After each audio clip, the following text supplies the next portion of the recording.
Então, vamos começar. A aula de hoje é sobre plantação de igrejas. Estamos dando essa aula, é a aula número 4 do curso livre de Missiologia ID. Meu nome é Maurício Frasca e estarei ministrando para vocês esta quarta aula de hoje, cujo título é Plantar ou Revitalizar, né? Qual é a diferença entre as duas? E temos as nossas perguntas para ação, que são perguntas para reflexão sobre esse argumento. Então, pergunta, quando é que é preciso revitalizar uma igreja? Né? O que gera a estagnação de uma igreja?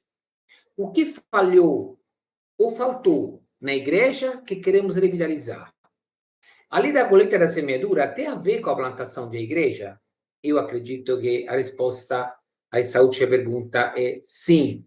E teremos uma aula, a próxima aula, já dou um spoiler para vocês, sobre a lei da colheita da semeadura e estaremos entendendo melhor como essa lei atua nas nossas vidas. Se estamos falando de revitalizar uma igreja, significa que ela está em uma fase de estagnação. Pessoalmente não gosto dessa palavra, ela tem um senso ruim, né? Mas rende o sentido, ou seja, ela mostra o que está acontecendo em uma fase em que está tudo parado, né? Ou, como escrevi aqui, está atolado espiritualmente falando. A igreja, aquela que nós explicamos ao longo dessas aulas anteriores, formada pelos cristãos, está morna. Então, isso que gera até o desgosto do Senhor Jesus, né? E na Apocalipse 3, 15 e 16, ele disse, eu conheço as suas obras, que nem és frio nem quente. Quem dera fosse frio ou quente. Assim porque és morno e não és frio nem quente, vomitar-te da minha boca. Essa é uma frase muito forte, uma declaração poderosa do Senhor Jesus. Ele não admite uma igreja que esteja em cima do laço, né? Em cima do muro, sem saber o que fazer, e aí não anda em nenhuma direção.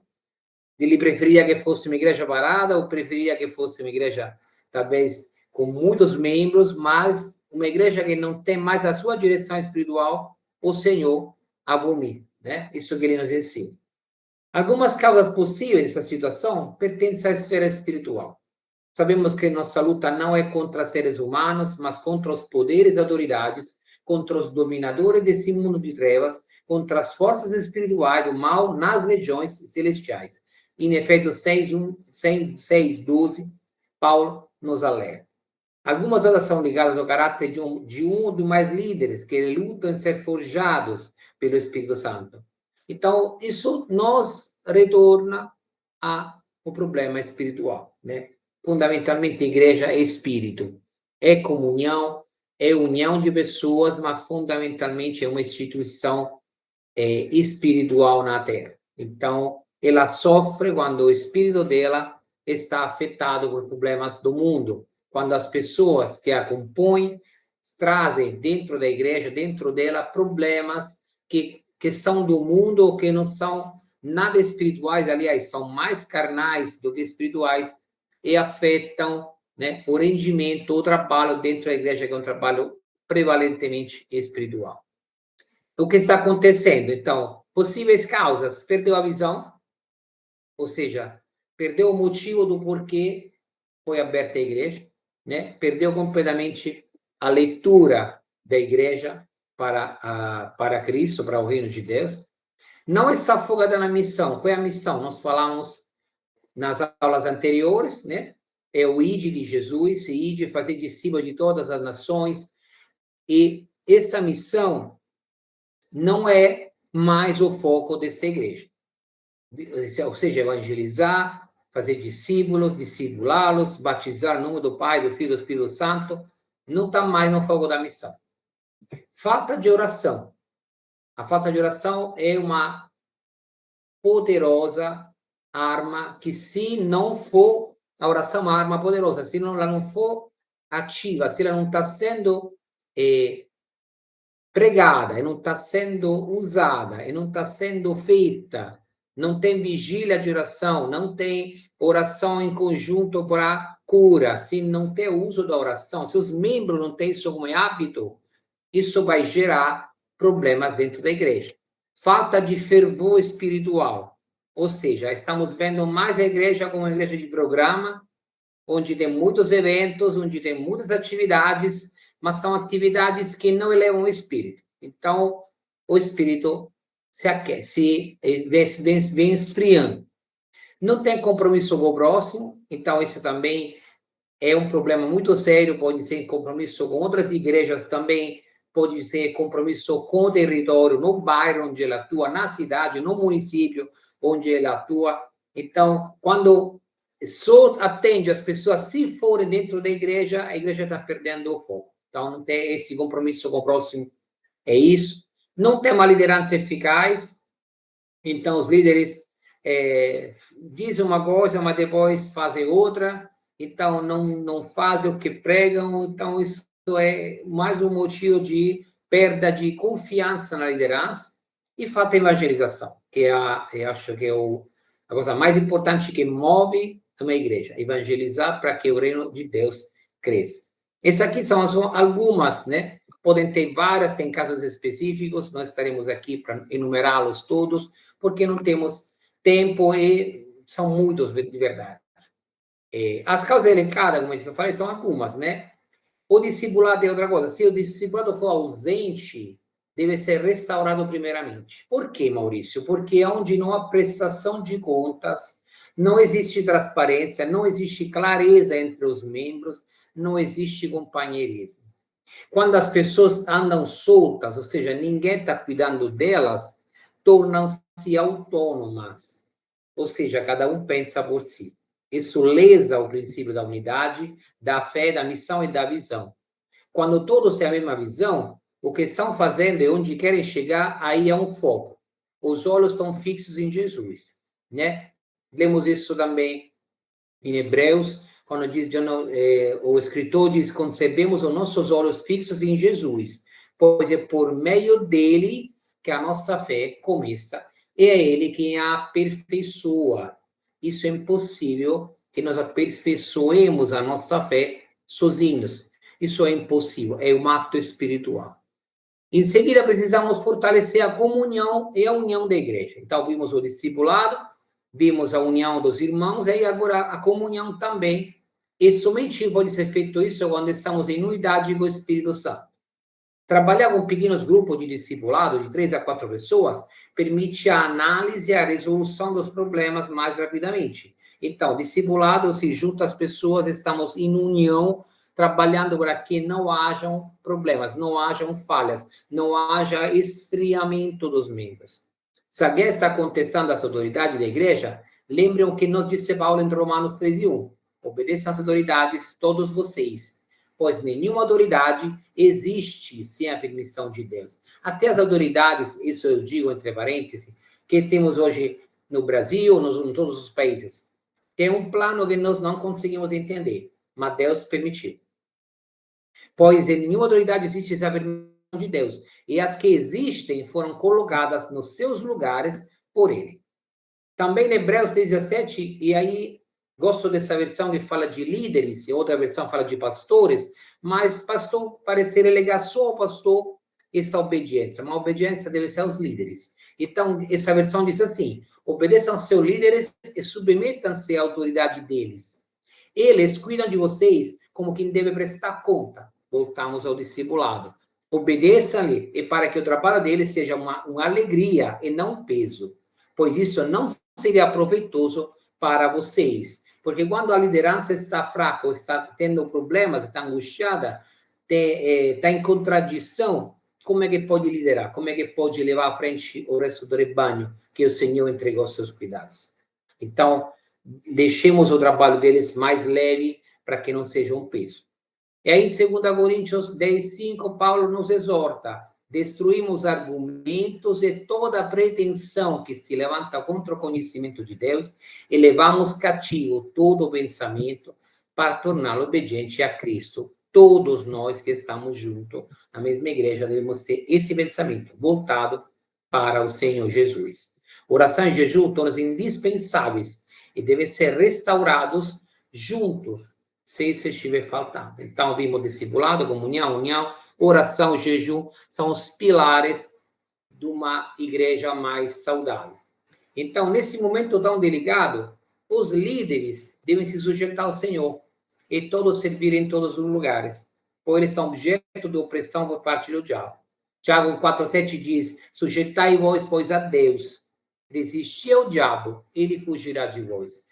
Nós que estamos liderando, nós que estamos na frente de uma igreja, nós que estamos à frente de um ministério, de uma missão, na nossa cidade, na nossa igreja, no nosso município, em qualquer lugar do mundo, nós seremos tentados, nós seremos oprimidos. Mas Deus disse: e sujeitai a Deus. Então, acompanhe a vontade do Senhor, resiste ao diabo, ele vai cansar de tentar pressionar os cristãos. Então, é uma tática de guerra espiritual, mas precisamos ficar em jejum e oração para isso.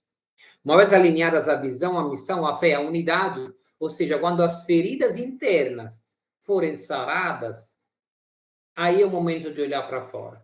Eu gosto de lembrar um treinamento que recebi em relação a ajudar o próximo. Quando nós estamos no avião, vamos fazer um exemplo aqui, se acontecer alguma coisa, o pessoal do avião nos informa que, primeiramente, devemos colocar nossa máscara de oxigênio para depois ajudar outra pessoa. Isso tem um sentido muito forte. Significa que se você não estiver bem, como é que você vai ajudar outra pessoa? Se você não estiver firme na fé, firme na jornada, como é que você vai ajudar outra pessoa? Então, primeiramente, você tem que estar bem. A igreja tem que estar bem em si mesma para depois olhar para fora e ajudar os outros. Uma igreja sadia consegue falar melhor do amor de Cristo. Não estamos dizendo que não haverá problemas pessoais, claro que tem, todo mundo tem. Mas nem que tudo chegue à perfeição na sua jornada espiritual, mas podemos olhar para as pessoas ao nosso redor, sabendo que temos um Deus que está cuidando de nós e que está preocupado com as nossas dificuldades. Ele está preocupado que nós não estejamos sozinhos, porque Ele é presente em nossas vidas. Nunca esqueçamos as palavras de Jesus, quando Ele disse: tenho-vos dito isso para que em mim tenhais paz. Paz é no Senhor Jesus, aquela paz que o mundo não consegue entender, que o mundo não consegue dar, é a paz que só Jesus dá. Ele disse que nós teríamos aflições, mas para ter bom ânimo, como ele disse: eu venci o mundo. João 6, 33. E são as palavras de Jesus, e acho que não tem nada para acrescentar. Revitalizar significa devolver a vida, isso é revitalizar. Significa a igreja que estava no deserto, agora saiu dele e se coloca como um edifício bem ajustado, pronto para se defender e ganhar território para o reino de Deus. Mas para isso acontecer, precisamos sair da nossa zona de conforto. Ir encontro aos que precisam ouvir a palavra de Deus. Deus age quando nós dispomos a servi-lo. Ele nos ama, mas se estivermos parados esperando igual que aconteça, mesmo continuando a nos amar, ele não se envolverá conosco. Ele não vai chamar você, para fazer a obra se você não sinalizar que você quer trabalhar com o Senhor. O Senhor buscará os que querem fazer a sua vontade. Recentemente recebi assisti a uma pregação sobre a viagem no deserto de Israel. Se vocês prestam atenção na viagem toda, Deus provia o sustento enquanto eles obedeciam e se moviam. Quando eles eram de rebelde, eles ficavam parados. Deus se afastava deles. Deus abriu os caminhos enquanto eles se moviam. Ele nunca viram nada na frente deles, mas Deus abriu os caminhos deles. Então, eles faziam a parte deles e Deus faz a parte dele. Deus operava milagre por meio deles e por eles enquanto eles se moviam. Então, mover na direção de Deus faz com que Deus receba a nossa ajuda e ele nos envolve na obra dele. Haja. Esse é o meu recado nesse momento. Haja e Deus agirá junto a você.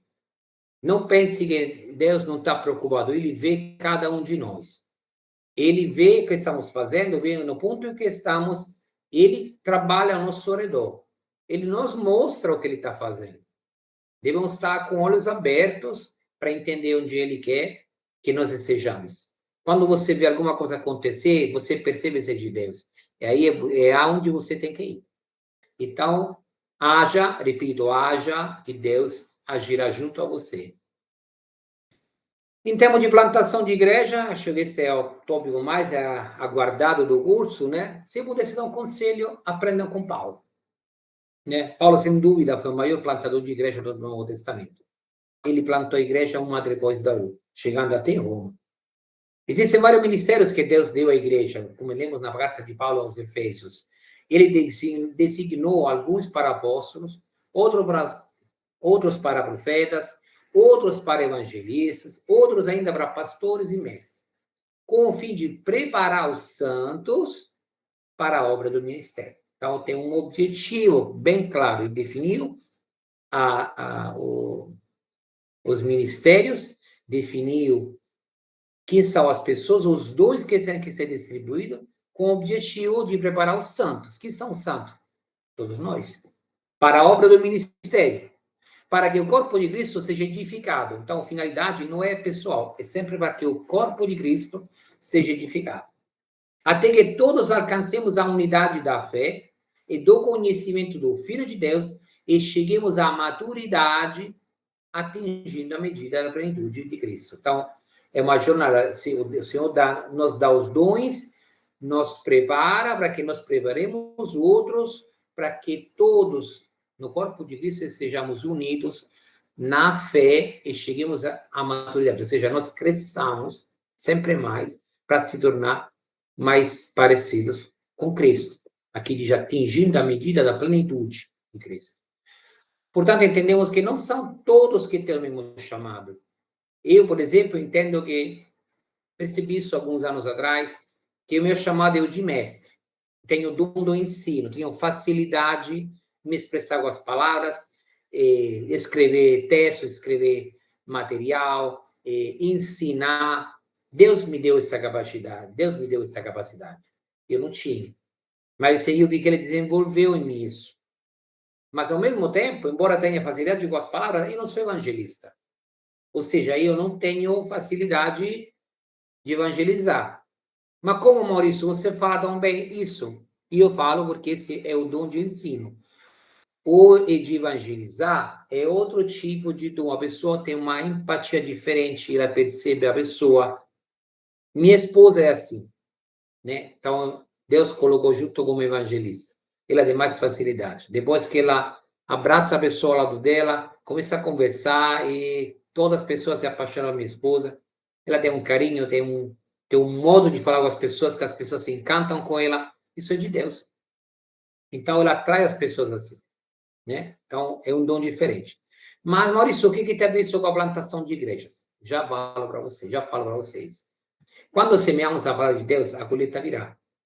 As pessoas virão a Jesus, né? Nós semeamos, a colheita vem, e os pequenos grupos começaram a crescer, a multiplicar-se, ao ponto que é natural pensar de congregá-los no mesmo lugar, aos domingos, né? Como a gente costuma fazer, como a Bíblia nos ensinou. Pensar em criar espaço de ajuda à comunidade é lícito. Para isso, algumas pessoas, naturalmente, porque esse é o ministério delas, surgirão para implantar fisicamente uma igreja. Então, quando é a hora, como diz no Brasil, vamos ver, cada um vai revelar o seu dom, que será preciso para construir. Não só o prédio da igreja, mas construir a unidade da igreja. Será preciso de plantador de igrejas, de pastores, será preciso de evangelistas, será preciso de mestres, será preciso de apóstolos. Todos os cargos serão ativados para que a igreja de Jesus cresça. E Jesus deu dons às pessoas. Cada um de nós tem um dom. Veja no seu coração qual é o seu dom, qual é a sua aptidão, porque você faz isso sem peso, sem cansaço, porque isso vem de Deus. É essa energia, essa vontade de fazer, essa incansável atitude a fazer alguma atividade que não pesa a você, esse é dom de Deus. Por quê? Porque é espiritual. O que é físico?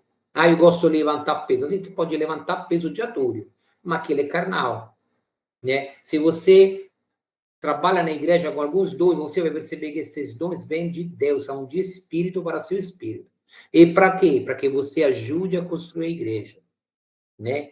Então, não todas as pessoas que constroem a igreja são pessoas que cuidam da igreja. Tenho uma boa manualidade e eu consigo construir rapidamente um móvel, tinha até loja, mas isso não é o caso. Mas eu quero dizer, tenho manualidade. Isso também é outro dom que o Senhor me deu. Mas enquanto eu sou capaz de construir com alguma coisa, talvez eu não encontre um destino para ela, mas sei construir. E o bom é isso, porque ninguém é autônomo, ninguém é autossuficiente numa igreja. Cada um tem o seu dom, cada um tem uma sua qualidade, cada um tem a sua aptidão, cada um contribui com os dons que Deus me deu para que toda a igreja cresça. E aí, se você ainda não fizer o levantamento na sua igreja, veja quem são as pessoas, estude elas, procure saber o que elas são bons, que são boas em fazer, né? Não é só não é coisa manual, é mesmo alguma coisa ligada ao crescimento da igreja. Quando você percebe, você vê que você tem um exército de pessoas que podem fazer muito mais do que até elas pensam, sonham, porque elas nunca colocaram em ação os dons que Deus lhe deu. Elas têm facilidade de fazer alguma coisa, mas de repente elas não sabem como fazer. E aí vai ter alguém que organiza essas pessoas. Então, juntos, a igreja do Senhor cresce, né? Eu fiz aqui um exemplo. Paulo era plantador de igrejas, mas depois ele deixou na mão de alguém. No caso, Timóteo era um pastor de ovelhas. Ele chegou e ficou. Paulo foi atrás, né? Foi além, mudou de cidade, fundou de novo, aí mudou de cidade, fundou de novo. Ele era um plantador de verdade. Então, isso é importante porque se alguém não é um pastor, terá dificuldade em exercer se esse não for o seu chamado. Se uma pessoa não é uma evangelista, ele terá dificuldade em evangelizar. E assim por cada dom. Se a pessoa não sabe ensinar, como é que ela vai ensinar? Como é que vai ser o ensino? Vai ser com amor, vai ser com carinho, vai ser com paixão? Como é que ela vai ensinar? Será um ensino metódico? Será um ensino carnal, frio, distante da necessidade do povo de Deus, dos irmãos? Ou ser alguém que cuida? Para ser pastor, você tem que amar, tem que se importar, tem que vivenciar os problemas da igreja. O meu pastor, que infelizmente nós perdemos ele esse mês passado, o pastor Afonso da Maranata, em São Luís do Maranhão, eu tenho um carinho imenso por ele, nos deixou por um problema de saúde, mas ele sempre dizia que as pessoas têm que estar unidas, que as pessoas têm que desenvolver os seus dons, né? E quando desenvolve os dons, a pessoa consegue dedicar muito mais tempo à igreja, muito mais de si à igreja, mas com uma facilidade inacreditável. E não vai ser um peso. Como eu repito, quando o dom de Deus não é um peso. Se você chega cansado, se você está fazendo um esforço para, por exemplo, pegando aqui exemplo, você fazendo um esforço para ser pastor, talvez esse não é seu chamado. Talvez você queira ser pastor, mas não é o seu chamado. Então isso se torna um peso, né? Mas vamos lá. Qual é o segundo ponto importante na carta de Paulo? Nós já adiantamos isso, mas está aí, com o fim de preparar os santos para a obra do ministério, né? Então, os escolhidos dentro do ministério terão uma tarefa dada por Deus de ensinar, exortar, preparar os santos, os cristãos, para a obra. Por quê? Para que o corpo de Cristo seja edificado. E aí, volta aquela conversa sobre as pedras vivas que fizemos na aula passada, para que todo irmão cristão da igreja seja edificado como pedras vivas, porque levam o amor de Cristo em todo lugar, mas são pessoas que se fincam na igreja e sobre ela crescem. Então, esse é fundamental, né? E qual o objetivo de tudo isso? Então, dar os ministérios, preparar os santos para a edificação da igreja. Qual é o objetivo? Aqui, já falamos, mas é bom repetir aqui. Até que todos alcancemos a unidade da fé. Primeira coisa, todos devemos alcançar a unidade da fé. Todos devemos ter uma fé inabalável juntos. Segundo, do conhecimento do Filho de Deus. Precisamos conhecer mais Jesus, ter um relacionamento com Ele que seja inacreditável, que seja único, que seja maravilhoso. Cheguemos à maturidade, isso tal, nós cresçamos deixando de lado os probleminhas, os problemas da vida, mas crescendo na unidade da fé e atingindo a medida da plenitude de Cristo. É um desafio muito grande, mas nós conseguimos, porque o Senhor nos prepara para isso. Então, tenham fé, sejam firmes nisso. Quando se planta uma igreja, cada um vai contribuir com o seu dom para que todo o corpo de Cristo cresça. Em suma, plantar uma igreja começa com uma pequena célula, um pequeno grupo, mais um grupo de pessoas, uma reunião pequena, mas isso significa trazer para a terra uma porção do reino de Deus. Quando nós reunimos na casa de alguém, lá o reino de Deus está. Quando nós juntamos pessoas que encontram Jesus, nós estamos crescendo como reino de Deus. Nesta terra, nós pisamos nela com o nosso corpo, mas o Espírito de Deus, ele permeia as pessoas que encontram Jesus e aumenta o espaço espiritual do reino de Deus, né? Quando seus filhos moram, quando são anciãos a obedecer a tudo que Jesus ensinou, são batizados no nome do Pai, do Filho e do Espírito Santo, são discipulados, eles são enviados. Então, uma jornada que nunca para, uma jornada tão dinâmica que nós perdemos até de vista aonde foram as pessoas. Eu fui criado em São Luís do Maranhão, eu fui líder de célula, já fui professor de ensino em Curitiba, já ajudei pastores em treinar, em dar cursos, hoje estou em Roma e continuo fazendo isso. Quem disse que quando eu encontrei Jesus lá, numa igreja em São Luís do Maranhão, que a minha jornada podia ser essa? Essa é a jornada. Gente, é como quando Jesus fala para Nicodemos que os nascidos do Espírito são como o vento. Você não sai de onde ele vem, não sai onde ele vai. E nós estamos aqui nesta terra. Nós somos como o vento, o vento do Espírito. O Senhor nos move de um lado para o outro da terra, desse mundo maravilhoso que Ele criou para nós, mas não sabemos a jornada. Então, hoje estamos aqui, amanhã não sei, mas onde estiver, eu e minha esposa estaremos pregando a palavra de Deus. Isso pode ter certeza que está no nosso coração. Então, finalizando aqui, a grande comissão, a Missio Dei, é chamada a missão de Deus, é pregar o evangelho, como Paulo exortou Timóteo na segunda carta, disse, pregue a palavra e seja preparado a tempo e fora de tempo. Não importa o lugar, não importa você, onde você está, não importa o que está fazendo, não importa se alguém está ouvindo ou não está ouvindo, pregue, repreenda, corrija, exorte com toda a paciência e doutrina. Isso sim, com toda a paciência, que não é fácil. Se a gente para pensar um pouquinho na nossa vida, eu falo por mim, e eu nunca fui fácil. E eu ainda não sou fácil, porque tenho uma bagagem do passado que ainda hoje incomoda. Então, eu devo lidar com muitas coisas aí. A pessoa que me ensinou, que me disciplinou, teve muita paciência. Então, por isso eu digo, tem que ter paciência e doutrina. Tem que ensinar o certo. A missão 10 é a vontade do Pai, o qual me enviou, disse Jesus, que eu não perca nenhum de todos os que ele me deu, mas que eu ressuscite no último dia. Então, quando ganhamos uma vida, nos agarramos a ela, discipulamos ela, colocamos na igreja, cuidamos dela, ensinamos dela a servir o Senhor, e aí ela não vai se perder. Então, estamos fazendo o que Jesus nos pediu, para não perder ninguém, porque ele vai ressuscitar no último dia. Né? Isso é super importante. Quando a igreja é plantada em um bairro ou cidade, ele inevitavelmente tem um impacto social e espiritual dentro da comunidade. Preste atenção. O impacto social é o terreno onde devemos lidar com a necessidade do próximo, que é morar na igreja, o bairro, lidar com as instituições, questões burocráticas, lidar com os fornecedores de água e luz, por exemplo. Esse é o impacto social. Quando nós entramos num bairro, numa cidade, nós criamos necessariamente um impacto social. A vida das pessoas muda porque a igreja trouxe outro mundo, o reino de Deus, dentro daquela casa, dentro daquele bairro.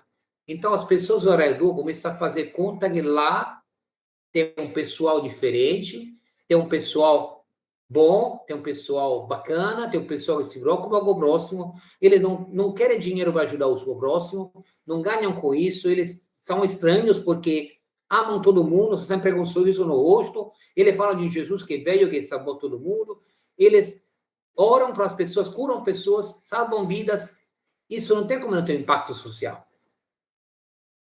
Também por esse motivo, eu sempre aconselho o uso de células, porque as pessoas podem conhecer a palavra de Deus e a igreja antes de tornar algo físico. Ou seja, quando nós criamos 3, 4, 5, 10 igrejas, 6 células, a igreja está lá. A igreja de Cristo está lá. Está lá espalhada na cidade. Pô, nós podemos reuni-la num único lugar? Claro que podemos. Mas se nós não tivermos como reunir as 10 células, elas deixam de ser reino? Claro que não. Ela deixa de pregar a palavra de Deus? Claro que não. Né? Mas quando nós permeamos o interior do inimigo com a palavra de Deus e o tomamos para o seu reino, mostramos às pessoas que Jesus veio para mudar a sua vida para melhor e levamos a sua salvação. Paralelamente, diria até no mesmo tempo, que nós avançamos com o reino de Deus quando criamos lugares onde a palavra de Deus é pregada, quando pessoas aceitam Jesus, quando pessoas se batizam no nome do Pai, do Filho e do Espírito Santo, nós estamos criando um impacto espiritual na comunidade. Então, o primeiro impacto é físico e depois é espiritual, que nós chegamos no âmago da vida das pessoas. Oração e jejum se tornam indispensáveis nesse momento para contrastar as retaliações e as opressões que o inimigo fará. Porque estamos tomando de volta algo que era seu. Porque, como o mesmo diabo afirmou a Jesus no deserto, quando estava tentando, em Lucas 4,6 diz: pois tudo isso me foi dado. Nós sabemos o que aconteceu. Né? Pecado, Eva, Adão, erraram, entregaram o mundo na mão do diabo, é isso que está lembrando o diabo a Jesus, lá naquele lugar, e ele sabe que está na mão dele. Então, quando nós estamos avançando, é como um jogo de guerra. Você está avançando, o diabo é obrigado a recuar. Ele é obrigado a recuar, porque na frente de Jesus ele não tem vez. Quando nós levamos alguém para conhecer Jesus, quando uma igreja cresce, quando vidas são salvas no nome de Jesus, o terreno do diabo recua. Ele se incomoda. Ele está chateado. Ele vai para fazer o quê? Ele não pode possuir um cristão, mas ele pode oprimir. Então, oração e jejum, nessa hora, se tornam fundamentais para lutar e para se defender dos ataques do diabo. O Senhor está conosco, falamos há pouco. Sujeitai-vos ao Senhor e o diabo fugirá de vós. Mas tem que resistir. Essa é uma guerra espiritual. Falamos até mais cedo, esta nossa luta é com as potestades nos lugares celestiais. Então, prepare-se. A jornada apenas começou. Ore e jejue. Por qualquer motivo que você tenha de orar, ore e jejue. Se santifique e fale com o Senhor. Discipule e seja discipulado. Não permita que orgulho ou arrogância ou achismo de você não precisa ser discipulado tome a frente. Seja discipulado, não ande só. Busque os dons que o Senhor separou e deu para você. Ou em oração, busque o Senhor, peça para Ele para revelar, para enaltecer, para fortalecer os dons. E você vai saber quais são. Evangelize, sempre, quando puder. Pregue evangelho, eu gosto dessa afirmação. Não sei quem falou, mas tem tudo a ver. Pregue evangelho em todo lugar que você for. Se for preciso, fale. O que significa que nós devemos ser exemplo do mundo de Cristo, de ser cristão, de ser filho de Deus, pregar evangelho com as nossas atitudes. Se for preciso, fale, significa que se a nossa atitude fala tão alto, as pessoas vão perguntar e você vai dizer: eu sou cristão, eu encontrei Jesus na minha vida, ele transformou, eu estava no fundo de um poço, e estava pronto para morrer, ele veio e me resgatou, e hoje estou aqui para te dizer que Jesus vai salvar a tua vida. Esse que significa. Essa será a nossa aula de hoje. Terminou com muito carinho. Vamos ter mais um momento na próxima aula, daqui a 2 semanas, creio. Mas é sempre um prazer falar da palavra de Deus para todos vocês. Deus abençoe a todos.